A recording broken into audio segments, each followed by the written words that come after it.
وأما من خاف مقام ربه ونهى النفس عن الهوى فإن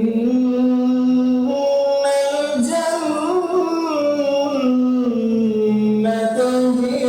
المأوى.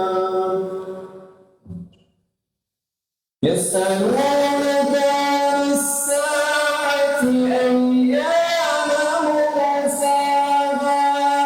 فيما أنت من ذكراها إلى ربك منتهاها إنما أنت منذر من